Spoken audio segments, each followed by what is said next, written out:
પરેશ ધાનાણીનું ભાજપ વિરુદ્ધ Twitter war હજુ યથાવત છે। કોંગ્રેસ નેતા પરેશ ધાનાણીનું વધુ એક ટ્વીટ સામે આવ્યું છે। કવિતા મારફતે કટાક્ષ કરીને પરેશ ધાનાણીએ પ્રહાર કર્યા છે। મોંઘવારી, શિક્ષણ અને ભોજન મુદ્દે તેમણે પ્રહાર કર્યા છે। મોંઘી ફીનો ભાર, શિક્ષણનો અભાવ તેવું પરેશ ધાનાણીએ પોતાની પોસ્ટમાં લખ્યું છે। આ સાથે વધુમાં લખ્યું કે માસ્તરનો અભાવ, નકલી દૂધનો વેપાર, પીપરમેન્ટ પર કરભાર અને બસમાં કંડક્ટરનો કકડાટ છે। તો પરેશ ધાનાણીનું ભાજપ વિરુદ્ધ ટ્વિટર વોર યથાવત જોવા મળ્યું છે। કોંગ્રેસ નેતા પરેશ ધાનાણીનું વધુ એક ટ્વીટ સામે આવ્યું છે। કવિતા મારફતે કટાક્ષ કરીને પરેશ ધાનાણીએ પ્રહાર કર્યા છે। મોંઘવારી, શિક્ષણ અને ભોજન મુદ્દે તેમણે પ્રહાર કરતા લખ્યું કે મોંઘી ફીનો ભાર, શિક્ષણનો અભાવ, માસ્તરનો અભાવ, નકલી દૂધનો વેપાર।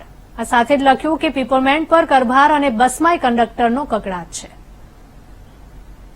સંવાદદાતા અપૂર્વ જોડાઈ ગયા છે વધુ વિગતો સાથે। અપૂર્વ, જણાવશો કે પરેશ ધાનાણીનું ટ્વીટ છે તે વાયરલ થયું છે।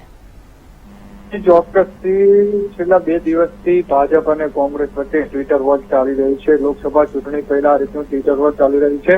પરેશ ધાનાણીએ ગઈકાલે પણ 2 ટ્વીટ કર્યા હતા, તે બાદ આજે વધુ એક ટ્વીટ કરીને મોંઘવારી અને શિક્ષણના મુદ્દે ભાજપ પર કટાક્ષ કર્યો છે અને કવિતા લખી છે કે આજે મોંઘી ફીનો ભાર છે, શિક્ષણનો વેપાર છે, માસ્ટરનો અભાવ છે, નકલી દૂધનો વેપાર છે, પીપરમેન્ટ પર કરભાર છે અને બસમાં કંડક્ટરનો કકડાટ છે સહિતના મુદ્દાઓ પર કવિતા લખીને ભાજપ પર કટાક્ષ કર્યો છે। છેલ્લા 2 દિવસથી ટ્વિટર વોર ચાલી રહ્યું છે। લોકસભા ચૂંટણી પણ નજીક આવી રહી છે, તેને લઈને પરેશ ધાનાણી જે કોંગ્રેસના નેતા છે તે ભાજપ પર છેલ્લા 2 દિવસથી કવિતાઓ લખીને કટાક્ષ કરી રહ્યા છે।